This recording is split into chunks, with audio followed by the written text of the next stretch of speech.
Happy Friday, everyone. Once again, we did it. We made it to the end of the week. I have my Bucks Pride shirt on. I'm super excited. I'm Jack Faria. My pronouns are he, him, his. I'm the Membership and Events Coordinator for the Wisconsin LGBT Chamber of Commerce. Again, super excited. The Bucks are back, one of our wonderful chamber members. So excited for that. A little bit more on that later on. It's been another great week at the Chamber. I am super excited to give today's new member moment. We have Blades and Boards LLC. We have a new axe throwing member. I never could have guessed, but I'm so glad to have them on board. If you happen to be in the area, give them a hello, a like on Facebook. We'd appreciate it so much. We don't have much to say. My tip of the day is just this. The Bucks are back. The game is on at 5:30 on ESPN. It should be a lot of fun. So glad that this is back. I'm looking forward to it. That's all I have. We're going to cut right to our interview. So for over 7 years, Rocket Baby Bakery has launched itself into the hearts and mouths of thousands in the Milwaukee area. Year after year, the local favorite has rolled onto practically every Best of Milwaukee list. I am so excited to welcome Shannon Treholm of Rocket Baby Bakery. Oh, we'll bring you, there you go. Hi. Hi, Shannon. How's it going? How are you? Good. It's going pretty great. Yeah. Well, thank you so much for joining me. My pleasure. Tell us a little bit about Rocket Baby Bakery. Well, we started in 2012, and we are an artisan bakery as all the way from the beginning to the end. So everything is traditional formatting, using the best ingredients. We source stuff locally wherever we can. And yeah, I mean, we're just making the good stuff. It's really what it comes down to. I love it. Pastries, lunch, dinner, whatever, take it to right now. It's just pick up only or delivery, but yeah. But speaking of lunch, I had no idea until this week that you all have pizza. Yes. We've been making pizza every day for about 4 years now. We use our slow fermented ciabatta style dough and San Marzano tomatoes for the sauce. And then again, we vary it up just to have some variety and allow the chefs some creativity. So we change our flavors. Usually we offer at least one vegetarian offer and one meat offer. Nice. So yeah. That is much appreciated. Yeah. I'm so curious though, the name Rocket Baby Bakery. Yeah. The origin of that. So my husband and I, we were in California when he was getting his training, and I was pregnant the whole time. And we had our oldest son in 2010, and right after he had finished his pastry and bakery program, professional program at San Francisco Baking Institute. And we were, doing ultrasounds, all that stuff. We knew it was going to be a boy. We gave him the name Ryden Kevin Trenholm, and those initials are RKT. So we just got in the habit of calling him Rocket Baby. And so when we were brainstorming ideas for what should we call this bakery, like we toyed with all the kind of things like, Cream City or, nods to Tosa, or do we do something more French, like, boulangerie of some sort?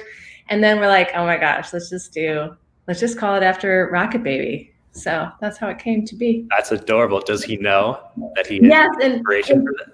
And funny thing is, so like he would have been about almost two when we opened. And one of my good friends did our logo, and it kind of looks like him a little bit. So it's kind of cute that the way that it kind of goes together, and he knows that it's his. I mean, he could care less right now. He's 10. He's like, whatever. I mean, but he doesn't. I'll just pull up a picture of that logo, but while that's happening, tell us a bit about what got you into the baking business. Yeah, so it kind of is maybe what happens to a lot of people in their 30s and 40s and whatnot is career change. Something's not going well or something's not, fulfilling. And that was my husband's story. He was teaching high school math, and he just felt like it wasn't his life's work, his calling. And so he took some classes, and then he took some more classes, and then he took longer classes. And then it was like, oh, I'm just going to go for the whole program. So we moved to San Francisco. He did the program, which is about 8 months. And then when he was done and we had a baby, now what? Well, we were in San Francisco, and we knew that it was just, kind of an insurmountable entry to business in San Francisco. And I'm originally from Tosa, and we have family here. So it seemed to be kind of like a natural migration to come back here. And that's how we started Rocket Baby. That's amazing. Sort of on the topic of these challenges, the pandemic. Yes. How have things been? How are you doing? Wow. It's funny because I'm not like perpetually, what do they call it? Like Pollyanna, like I'm dating myself. You know how old I am. I got it. I got the reference. Right. But I do really try to maintain a positive outlook, and all of this is really challenging. Like you really have to think and think out of the box and get out of your comfort zones, and you can't assume that business is going to be as usual. And unfortunately, we all found that out about 4 months ago, right? 5 months ago. And so we've had to adapt, and we didn't adapt as weird. Sorry. So we didn't go super fast, but we did do things fairly quickly. And one of the things was March 17th or 16th, we had a team meeting, and we were going to just kind of discuss what's our next steps. But during that meeting, we decided, you know what, let's just close for a while, because we don't know how we're going to address this. We don't know how to situate everyone. We don't know what everyone's, all of our employees who are very important to us, we don't know what they need, where they're at, mental space, all that stuff, right?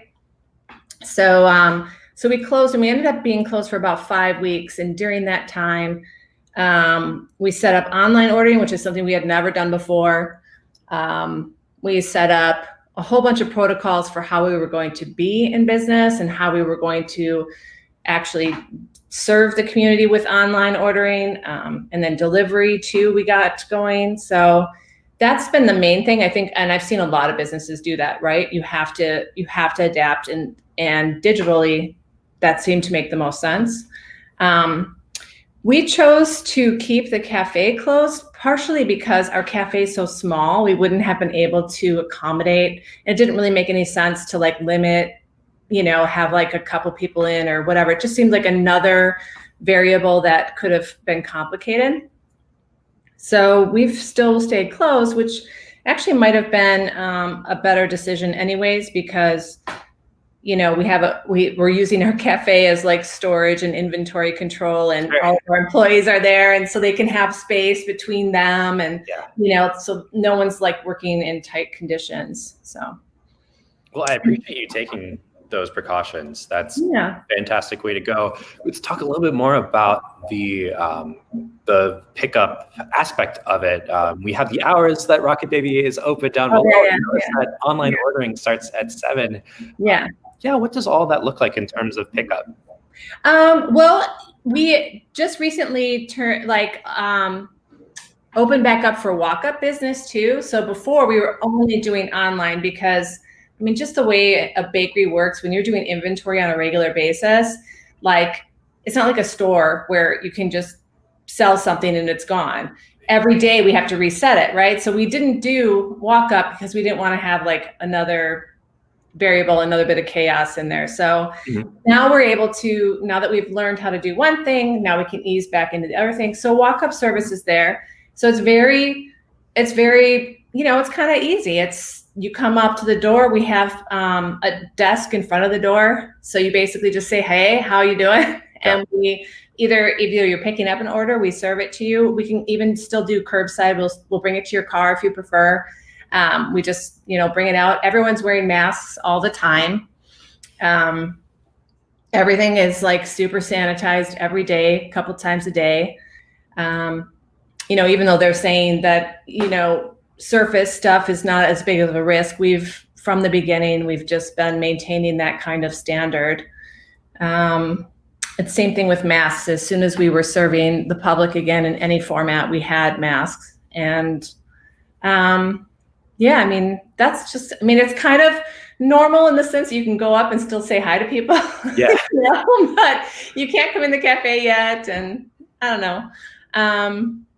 We're actually looking at getting, taking one of our big picture windows and converting it to sort of like a custard stand style window or something, so that it's even more like that. But that'll take a while because, well, there's that pandemic that's slowing all processes down. So it'll be a little bit. But, you know, it's kind of fun though, because there are solves and there are like solutions and workarounds that are interesting. And, you know, if you're going to have a silver lining, like that could be one of them, you know? Oh, yeah.